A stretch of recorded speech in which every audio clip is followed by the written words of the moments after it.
Eagles gliding, learn the secrets hiding in the sand and stone. And you know the path I ride, and I was born to be the prisoner of the open road. We have slept beneath the starlight, while the restless ocean whispered broken lullabies. I've woken to your heartbeat and a love as warm as morn glowing in your eyes. We have watched an empire tumble, climb the walls that crumble where the kings once strode. And you held me when I stumbled, blinded by the winding of the open road.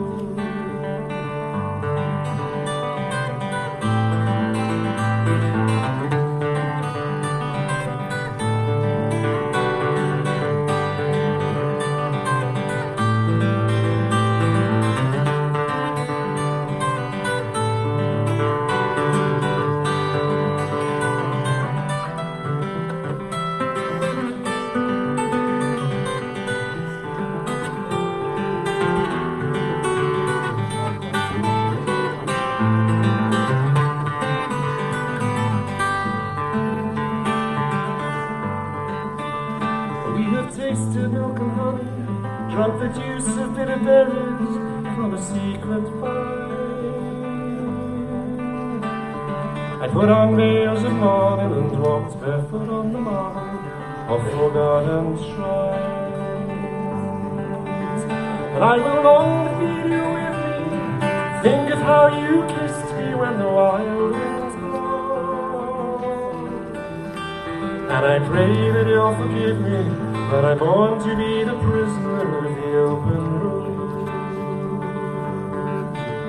I will dream and you're beside me, waiting there to guide me where the fire once glowed. But I'm bound to keep on riding, I will always be the prisoner of the open road. And you know the path I'm riding, you and I are prisoners of the open road.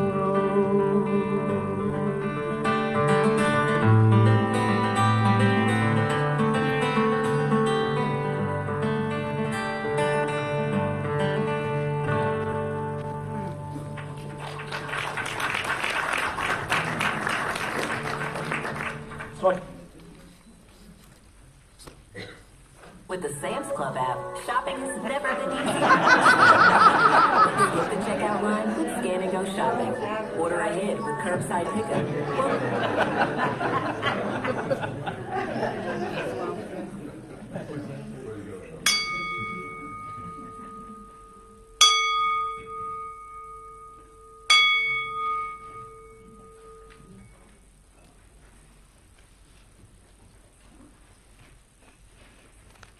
Will you join me as we light our chalice this morning? The words are in your order of service.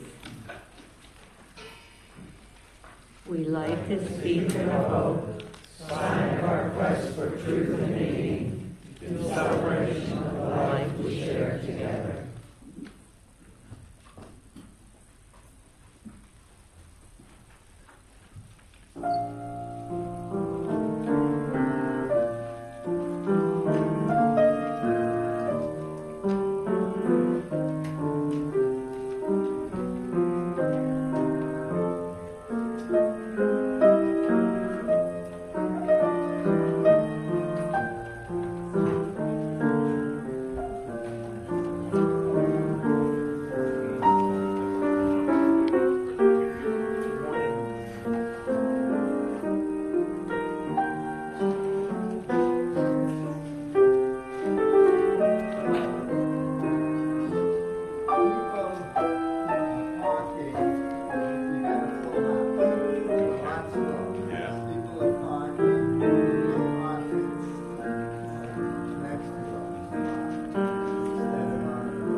Good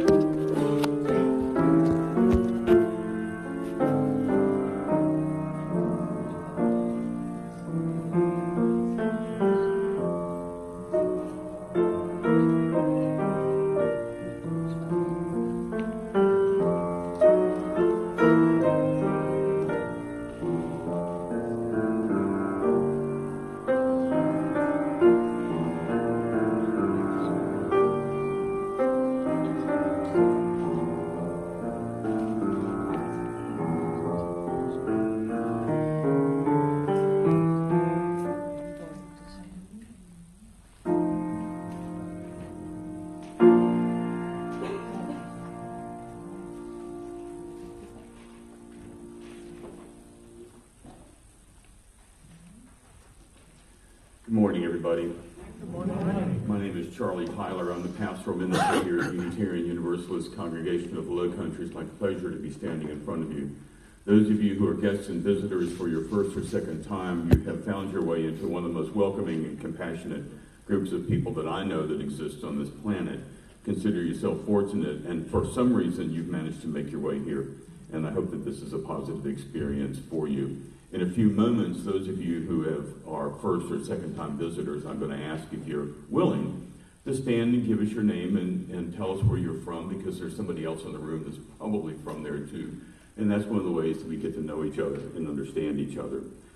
There's a number of announcements that I want to bring to your attention, so if you will walk with me through some of them, I think you'll find them to be significant and valuable. You'll see that Saturday, November the 11th, 7 o'clock is one of our first Music on Malthus. Rupert Waits will be with us, and then Saturday the 18th, Friction Farm will be in performance. And let's see if I can turn this over. You'll see our November theme of generosity, please be so, if you would please, with your time as well. The Day of Remembrance, Sunday, November 5th, you'll see that announcement. Take the opportunity to read through that as we celebrate life and the end of life in a very real and positive way. So I think that that's the announcements that I need to make. I'm going to turn this over to Clay in just a moment, but if I could please, let me ask those of you here who are first or second time visitors and wish to stand and give us your name. I'd appreciate that. Are there any here that are willing? Yes, ma'am, in the back. Hi, Kate. I'm going to thank you much for that. We have a time sharing nearby in Hilton Head, so you'll probably see me about twice a year. Well, thank you. We'll take you 3 times a year, too, if I can negotiate that. Anybody else? First time? Yes, sir. My name is Larry Furlong, pastor Chris Myers, and live in Sun City. Welcome. Good to have you. Yes, ma'am. Way in the back. My name is Angela DeVito. I brought my wonderful sister-in-law Fifi to service today, and I've been living in the Pacific Northwest for the last 40 years, and now I'm trying to figure out where to go next. Well, from the Pacific Northwest to the low country of South Carolina, that's a leap. But yes, ma'am. Hi, my husband and I, Nick and I, are here in South Carolina. Cheryl McCarthy this morning. We live in Beaufort, and we are both from South Carolina low country. Welcome. Good to have you with us. Anybody else that want to miss? Thank you. For those of you that are here, I appreciate your trust in us, and I think you're going to find a pleasant experience today. It was brought to my attention just a few moments ago that we're a little bit crowded with our parking this morning, and some parking has drifted over into the apartment complex. But you probably can find some spots here on this side. All of this parking issue is Ray's fault, my cousin Ray. It's his problem, and so I apologize on behalf of the Tyler family for the. That's right. Yeah. We will not. So those of you who will be coming back and listening to Ray's cousin speak next Sunday, you'll want to just get here a little bit early. Make sure you find a good parking place. That's just tongue in cheek. Let's see, Clay. There you are. Thank you. It's yours now. Good morning. Good morning. I wanted to update you on the fundraising project for the foyer. Last week we were at about $5,000. This week we are at $12,000. Good week. Good week. We did have a situation where we figured out the baffles are more baffling than we realized. And so our goal has been moved up to $15,000. So we're short right now about $3,800. That's all, just $3,800. So I'm asking you to dig deep this morning and see if you can contribute to the project. That will mean a lot. So thank you very much. And without further ado, where's Barbara? Barbara is going to announce some up-and-coming election issues. Lots of papers, but I'm not going to talk long. This is a matter of social justice. Is this one working? Yes. Good. We in Beaufort County have an opportunity to vote at your usual place from now until November 3rd, weekdays 8 to 5, and on election day, November 7, for a school bond referendum that will greatly enhance educational opportunities for South Carolina's children. The referendum will not require a tax increase.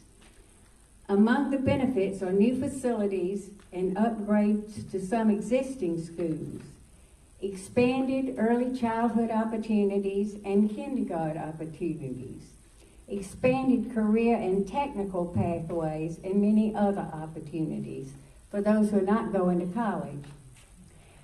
50% of South Carolina's school children live below the poverty level. They need every chance that we can provide.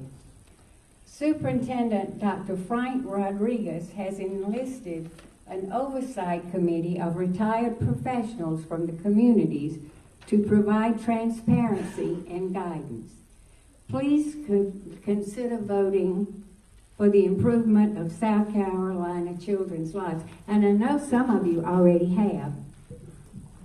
And I'm going to leave this outside. It gives a more detailed explanation. Thank you.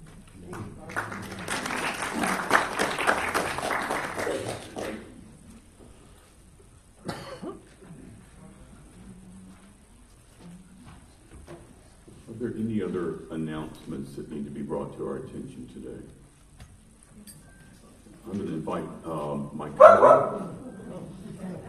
I love that. Yes, ma'am. If you would please. On behalf of the membership committee, I'd like to let you know we are thrilled that about 17 new members will sign the book today. Wow. And so that is who are here today. The membership committee welcomes you. If you are an experienced member, we're looking for buddies for new members. And it's a very easy job. All you have to do is talk to them once in a while. So there's a sign up to become a buddy for a new member. It's on the table. If you are already a buddy, please don't sign up, otherwise you'll get double emails. Thank you. Thank you. It just delighted me when I asked if there's any more announcements and the dog barks. Duly noted. We do have at least one new member that I want to acknowledge, and that's Neil Jones has signed our.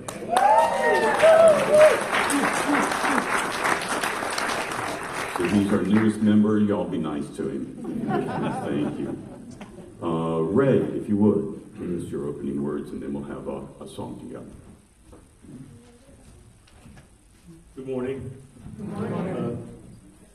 I'm going to read a short excerpt from General Ulysses S. Grant's personal memoirs. And these are, in this part of his memoirs, he's reflecting on the meeting he had with Robert E. Lee at Appomattox Courthouse in April of 1865, and what is seen as the unofficial end of the Civil War when Lee surrenders to Grant. What General Lee's feelings were, I do not know, as he was a man of much dignity with an impassible face. It was impossible to say whether he felt inwardly glad that the end had finally come, or felt sad over the result. and was too manly to show it. Whatever his feelings, they were entirely concealed from my observation. But my own feelings, which had been quite jubilant on the receipt of his letter, were sad and depressed. I felt like anything rather than rejoicing at the downfall of a foe who had fought so long and valiantly, and had suffered so much for a cause, though that cause was, I believe, one of the worst for which a people ever fought, and one for which there was the least excuse. I do not question, however, the sincerity of the great mass of those who were opposed to us.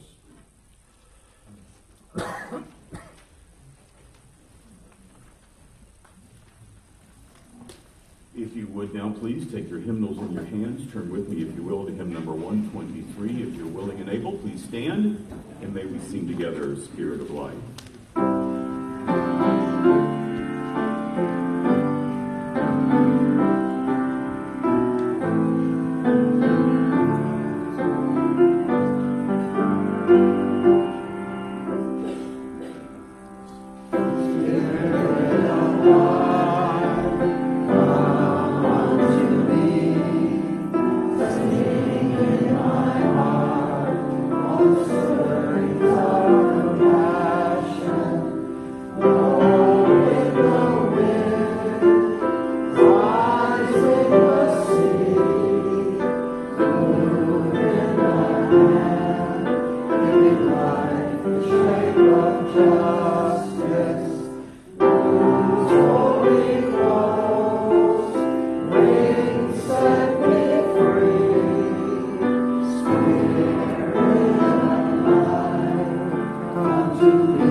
Now it's time to take a collection for the sustenance and support of this community. For we are truly a community. Almost feels like family when you've been here long enough. So, if you all will pass. If you're a visitor, please let the basket pass.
Thank you for your generosity.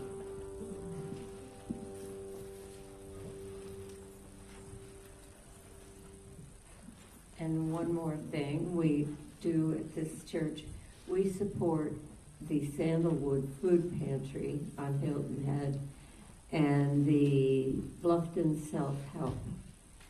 So if you have brought any non-perishable food to donate to either of those pantries, please leave it on the table in the back where you will see bags of food already left. Thank you.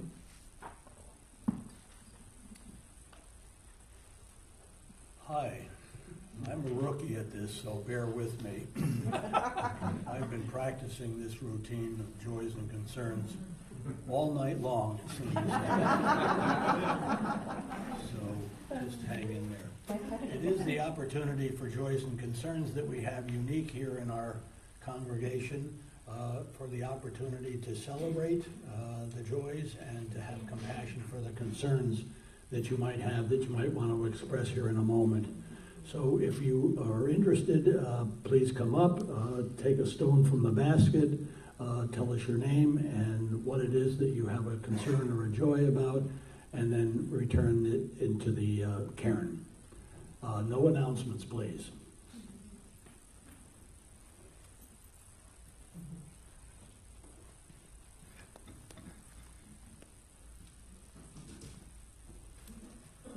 Good morning. My name is Kathy Zeiser. I'm not sure. Pull it down. I didn't know what that meant. My name is Kathy Zeiser, and I'm the chairperson of the Social Justice Committee. And I have two joys.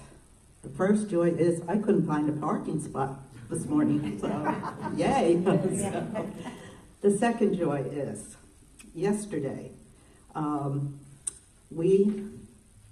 Team UUCL was part of a beach walk for an organization called NAMI, and that is the National Alliance on Mental Illness. And our branch was the Low Country branch. And we had such a great turnout from our congregation, and a guesstimate is that we probably made over $150 for NAMI. And I thank you all for your love, for your support of this great organization, and for showing up, and if you didn't show up, for donating. Thank you so much.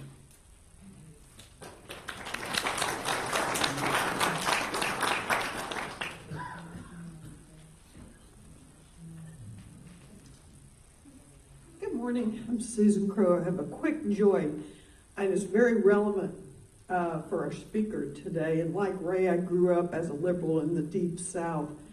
But given the topic today, it's very fitting, I think, that on the drive in this morning, I listened to NPR, and they did a whole story on the statue of Robert E. Lee that stood for 100 years in Charlottesville, Virginia, was not only removed, it was melted down.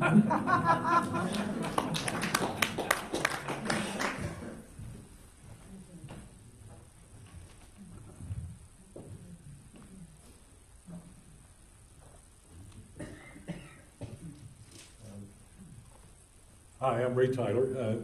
This time next week, I will be in the mountains celebrating with family and friends what, God willing, will be the completion of my 70th trip around the sun.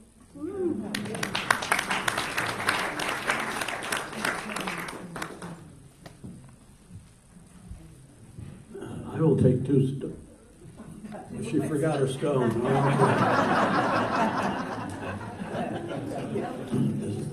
This is the first time we're doing this. I'll take 2 stones in a basket and place it in the cairn for those joys and concerns not enunciated this morning. I want to say one final thing about the sermon that's coming up in a second. Is growing up liberal in the South. That's the easy part. Living in the South as a liberal is another issue again.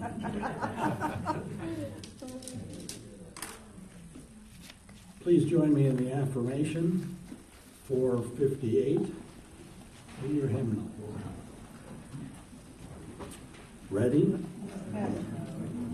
Mindful of truth, ever exceeding our knowledge, and community ever exceeding our practice, reverently we covenant together, beginning with ourselves as we are, to share the strength of integrity and the heritage of the Spirit in the unending quest for wisdom and love.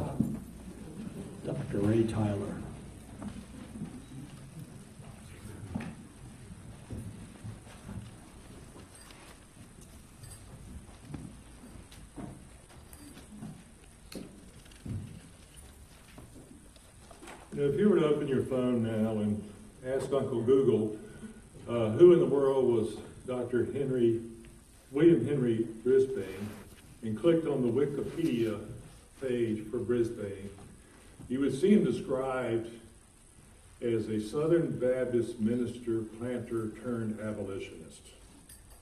What a phrase. Southern Baptist minister, planter, turned abolitionist. I struggle with the word planter anymore. It seems to be an inappropriately polite word for enslaver. And so I don't particularly like the word, but I know what it means. I know the connotation. Brisbane was born right here in Beaufort County in 1809. And he did become a Baptist minister, and he did own a plantation. He owned, I think, by the count I've seen, about 34 human beings, legally owned. And owned is not a term I like to use, but in the context, I think we all understand what it meant. And he used his pulpit and his ministry and his biblical knowledge to defend the institution of slavery for much of the antebellum period.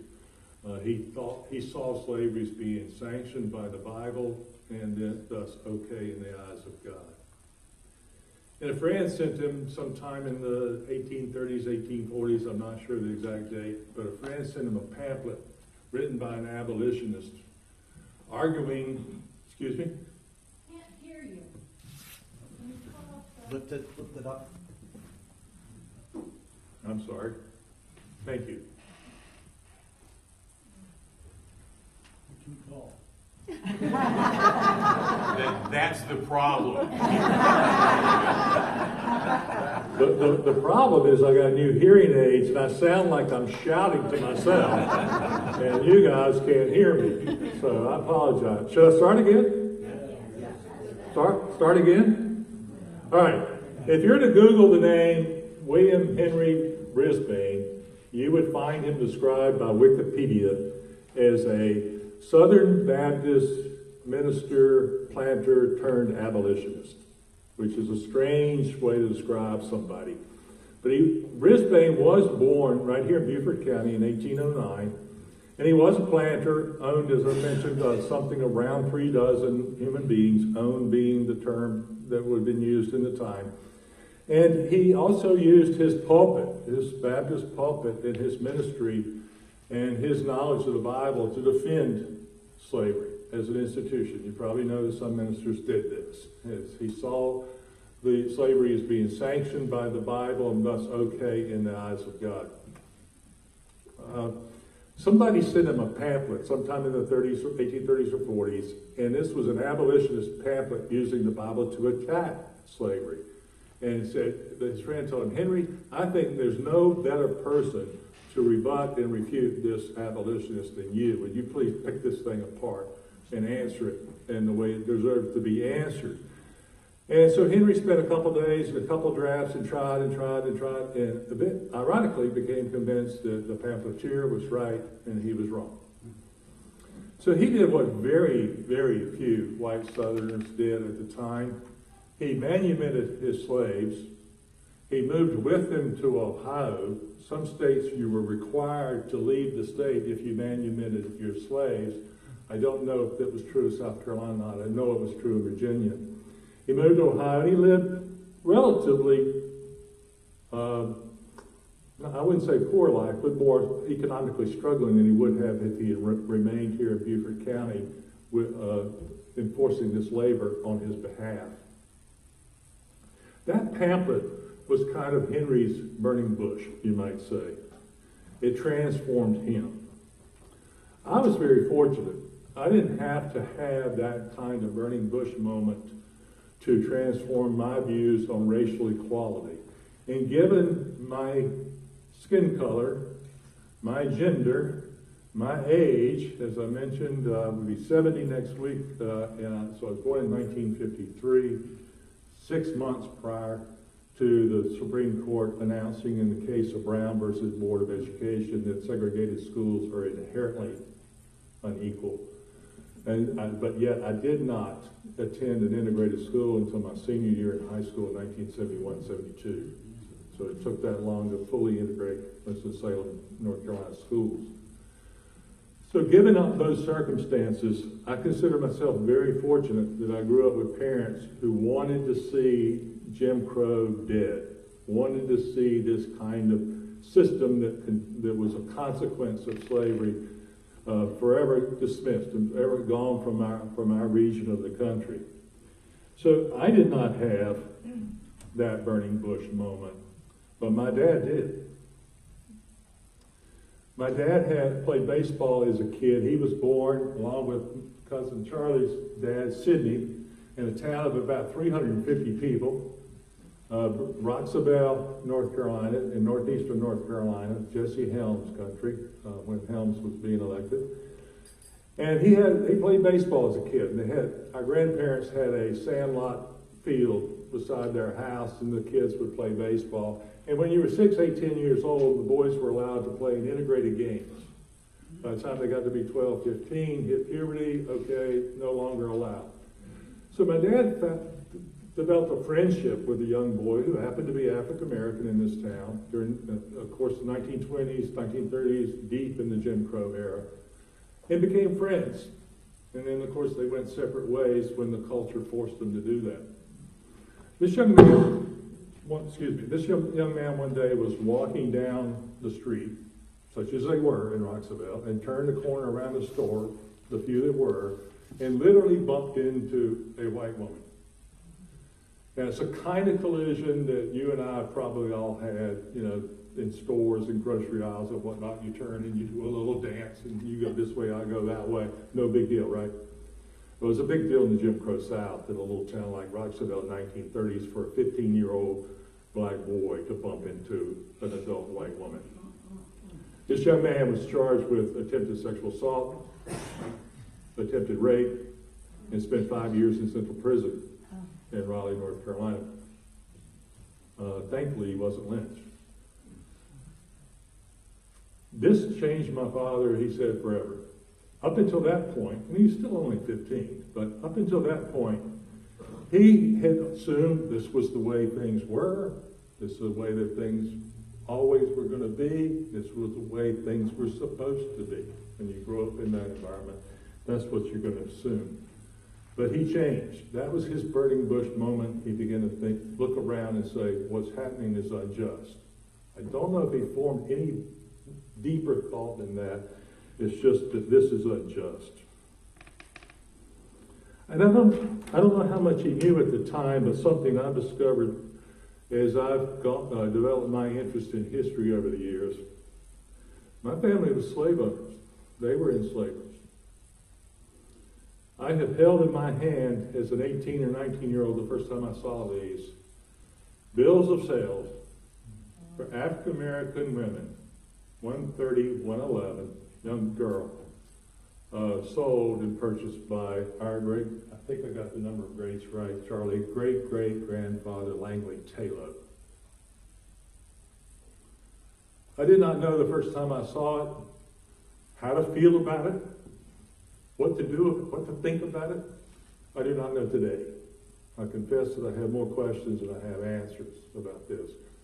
But it disturbed me, and I have never shared this in a public setting like this. I've shared it very carefully, usually when I'm a group of history teachers who don't understand the context. So it causes no small bit of anxiety to share this with you this morning. This same Langley Taylor I discovered in a book I happened upon in a history museum bookstore in Raleigh, raised a regiment of Confederate soldiers in the Confederate War and fought for the Confederacy. Now, I have no love lost for the Confederacy. Friend who had family fighting the Confederacy, I was saying, I don't approve of what they did. He said, where's your loyalty?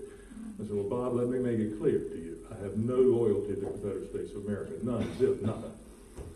I don't believe, the first time I really started to make sense of how I felt about it was when I read that quote I read from Ulysses S. Grant.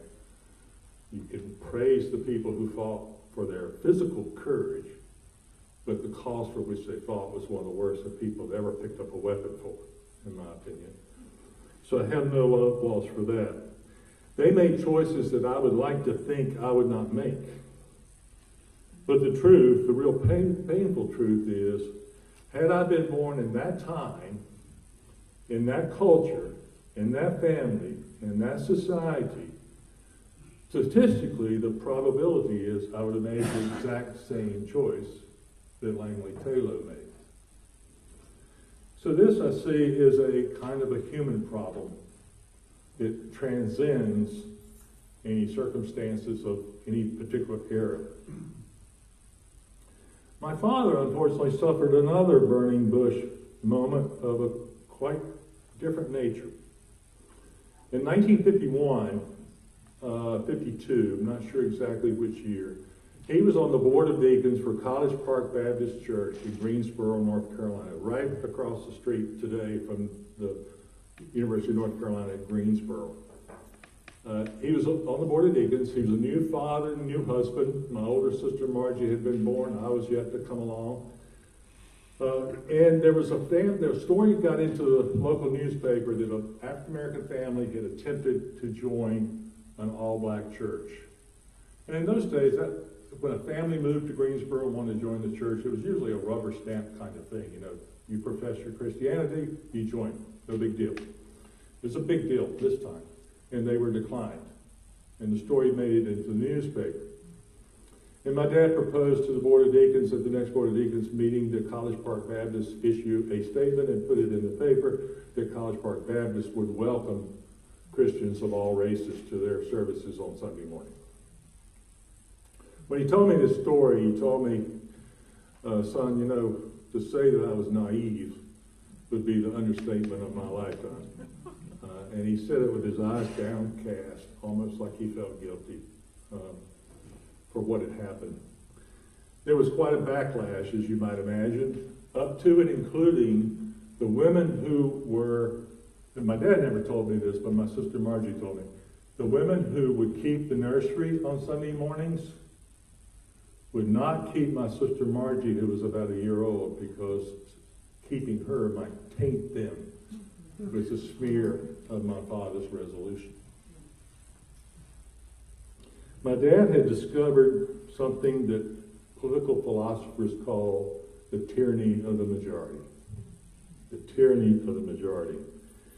And to my knowledge, he learned the lesson. To my knowledge, he never publicly spoke out again in favor of racial equity. He would talk to friends and family, particularly the Tyler side of the family, his brothers Sidney, Edward, and Leo. Leo, just by the way, Charlie and I were talking last night. We loved Uncle Leo. He was a larger-than-life character. You know, just to tell you a quick Leo story to tell you what kind of guy he was. He raced through the little town, Roxville, one day in a car driving over the speed limit. The sheriff told him, Leo, stopped him. Of course, you knew everybody. Said, it's going to cost you $7.50. Leo says, here's 15, I'm coming through again in an hour. That was Uncle Leo. It was hard not to love Uncle Leo. But Uncle Leo was a racist. I probably have heard him use the N-word countless times. My parents did not allow that. You know, they did not use it, and were not going to use it. But Uncle Leo did. So my dad would be careful about who he spoke to about these views. As my interest in history grew and politics grew, I think he saw me as a safe outlet for that because we shared some of the same opinions. Or actually, I inherited, I think, his values, thankfully. I remember the night Martin Luther King Jr. was assassinated. I'd been very sick that week and missed the whole week of school. And I was laying in bed and listening to the radio and heard the announcement, and I went in the living room and told my father what had happened, and he wept. Because he believed that if King had been successful, it would not only help African Americans, it would relieve the stigma of being a white Southerner. He traveled to New Jersey and New York on business a lot, and he was tired of walking into a hotel or getting into a cab with a white cab driver or talking to a white waiter, and they hear his accent, oh, you'll like this one, and launch into a racist joke. Now let me be clear. What my father and I suffered as being liberal white Southerners, any suffering you might want to call it, in no way compares to what African Americans endured. To me, it's like I still kind of have a little numbness and pain from the old basketball sprained ankle when I was a sophomore in high school. It's like comparing that to cancer. There's no comparison. So I just don't want anybody, I don't think anybody here would feel differently, but I just wanted to be clear. Let me read to you another excerpt here from a very famous book, Democracy in America, by Alexis de Tocqueville. De Tocqueville was a French aristocrat who came to the United States ostensibly to study prisons, but he ended up looking at democracy and making predictions about how successful the American system of democracy would be. And here's what he said about the tyranny of the majority. So what is a majority taken as a whole if not an individual who has opinions and most often interests contrary to another individual called the minority? Now, if you admit that an individual vested with omnipotence can abuse it against his adversaries, why would you not admit the same thing for the majority? Have men, by gathering together, changed character? By becoming stronger, have they become more patient in the face of obstacles? As for me, I cannot believe it. And the power to do everything that I refuse to any one of my fellows, I will never grant to several. So when I see the right and the ability to do everything granted to whatever power, whether called people or king, democracy or aristocracy, whether exercised in a monarchy or republic, I say the seed of tyranny is there.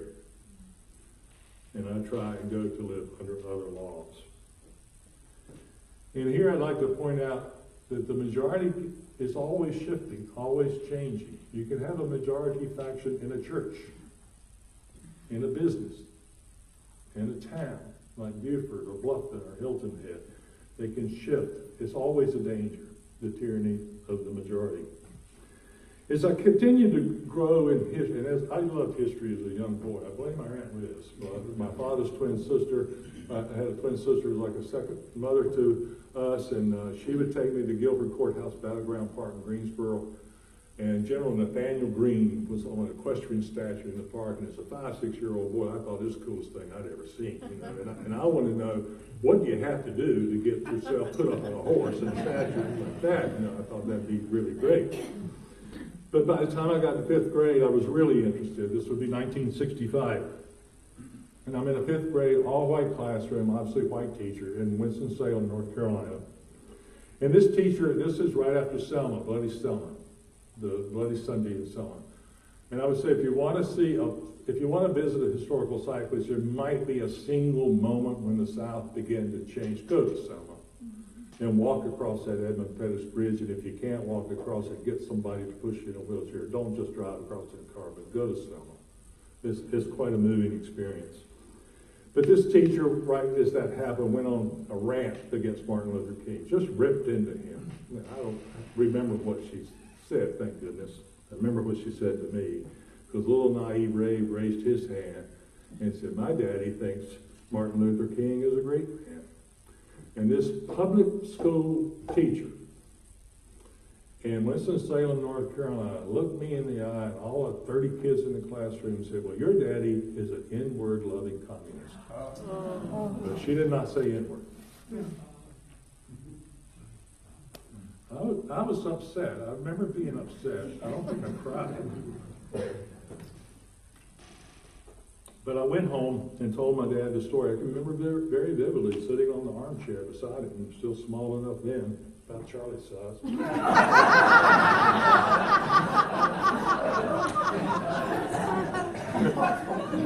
I was small enough to sit on the armchair and talk to him and told him what happened. And he said, well, son, you know, everybody doesn't think like we do. I love my dad. I think then and I think today he's one of the finest men I've ever met, ever known. But this was not his best moment. To my knowledge, he never went and talked to that teacher. He never talked to the principal. He never challenged what had happened. He just told me not everybody thinks the way we do. And the lesson I got, the burning bush kind of lesson I got, was thinking the way we do is dangerous. You have to be careful who you share it with and when you share it with. with them.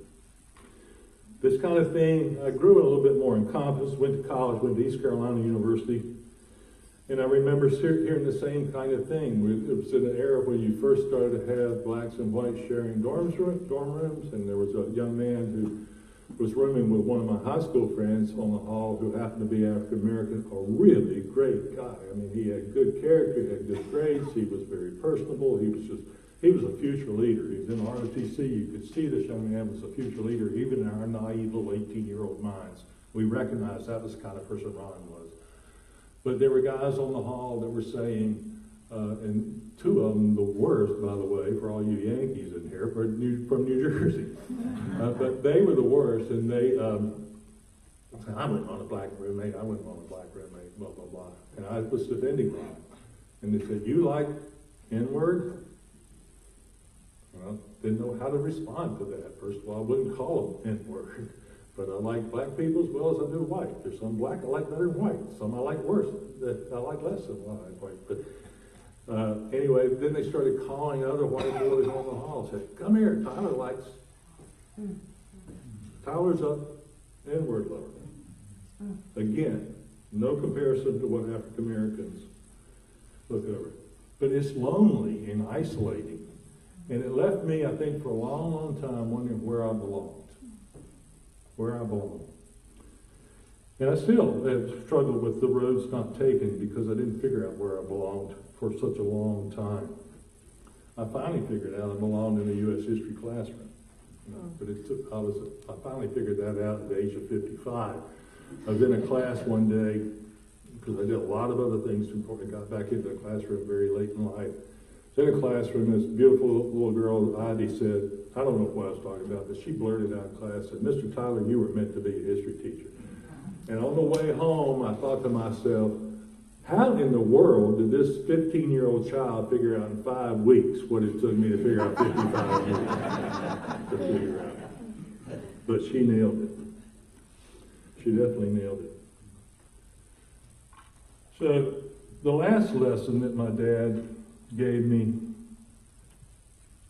I didn't interpret it correctly, I don't think, at the point it happened.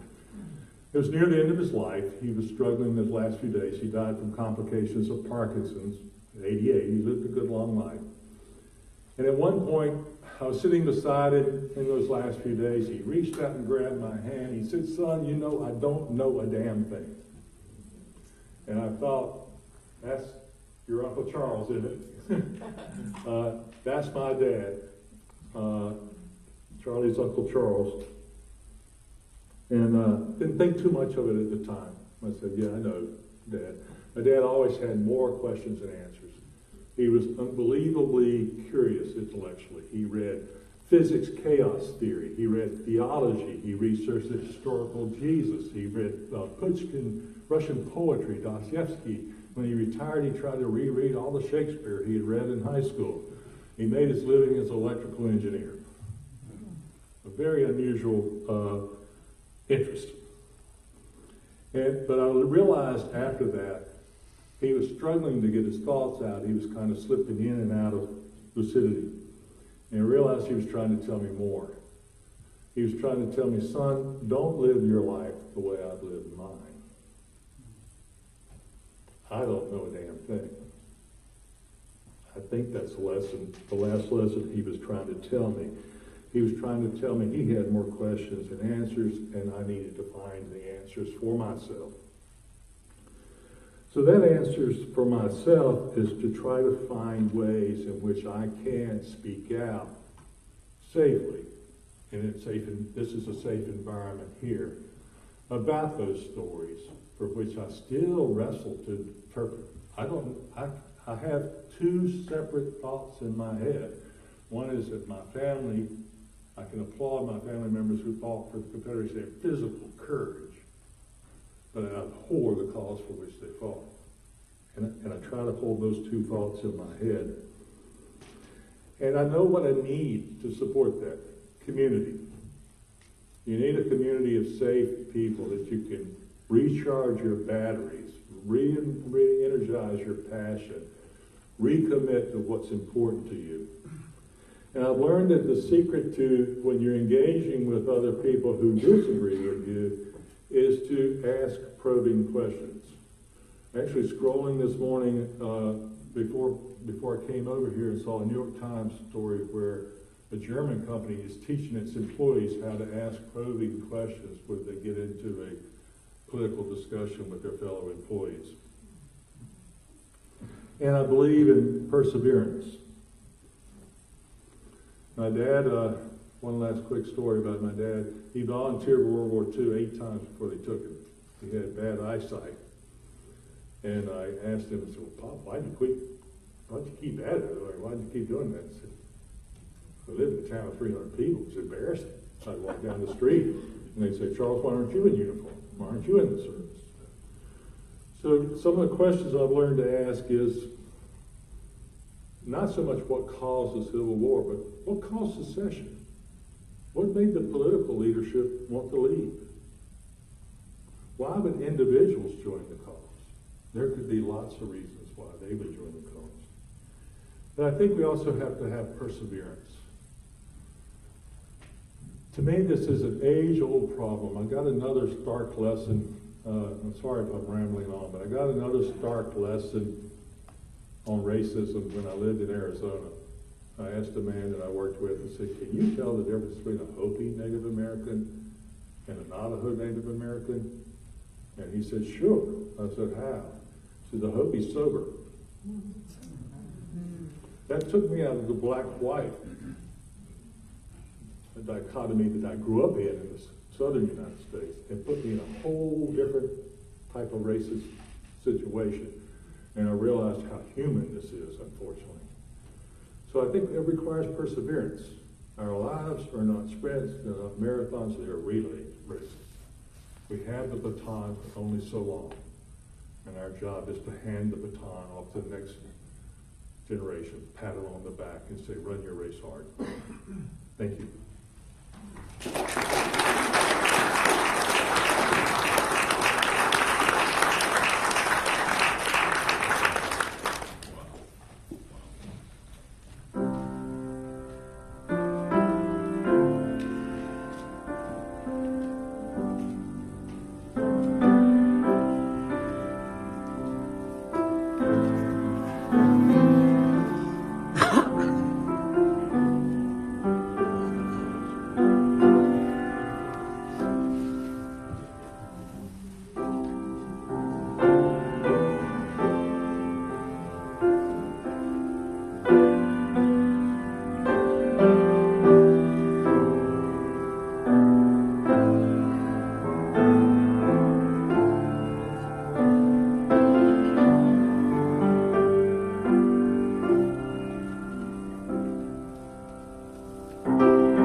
Take your hymnals into your hands. Turn with me, if you will, to hymn number 114, Forward Through the Ages. If you're willing and able, please stand and maybe sing together.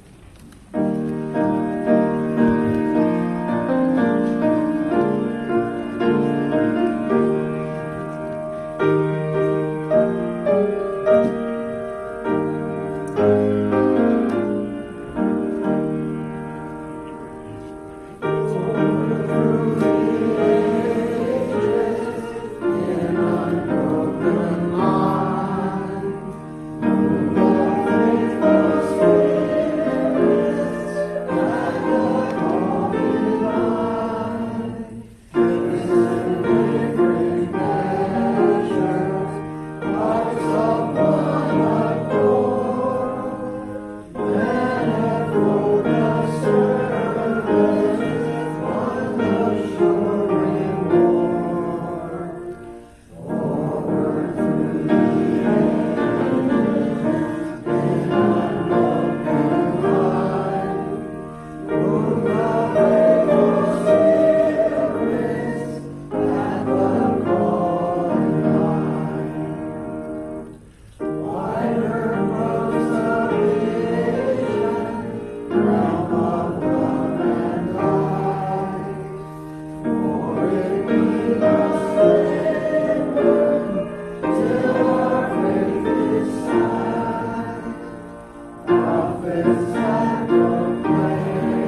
Back here in the sanctuary for a thing we call the talk back, opportunity to ask questions of our speaker to give more information. And so if you want to meet with Ray in that way, I would encourage you to do so, and just to continue to unpack some of the things he had to say. One of the things that makes me most nervous is when I invite people into this place who've known me longer than 5 years, is that there's too many secrets to stare. Ray and I have known each other for 70 years now, and it's a pleasure to have him in our presence. So please, if you would, stay for the talk back, and we look forward to continuing to grow together. Ray, I believe you have some closing remarks. Our secrets are safe with each other because we have a probably equal number on each side. Charlie knows as many of my dark secrets as I do of his, and he's got more ammunition, trust me. I do a little daily thing where I read these affirmation books and do a little prayer routine in the mornings. And this popped up this morning, and I thought, well, this probably is a good message to any sermon anywhere in America today. It comes from Peter Marshall. Lord, when we are wrong, make us willing to change. And when we are right, make us easy to live with. I hope you'll stay for the talk back. I really love that conversation. I hope you'll stay and join us.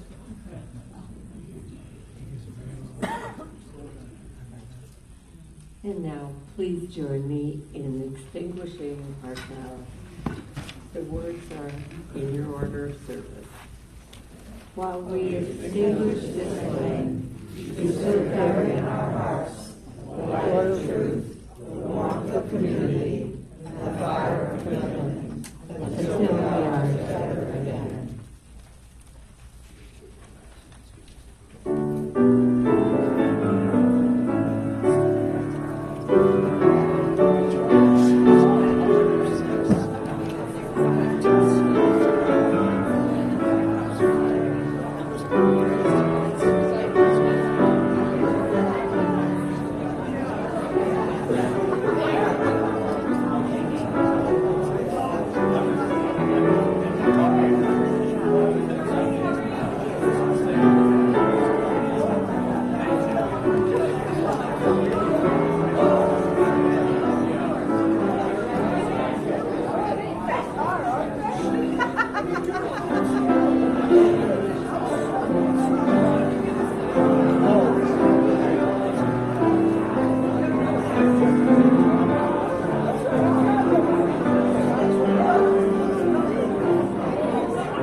So are you going to stay for the signing of the book? Are you going to stay with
So, I come back to here. When you're done, remember we're on microphone now. Take this and swipe the arm.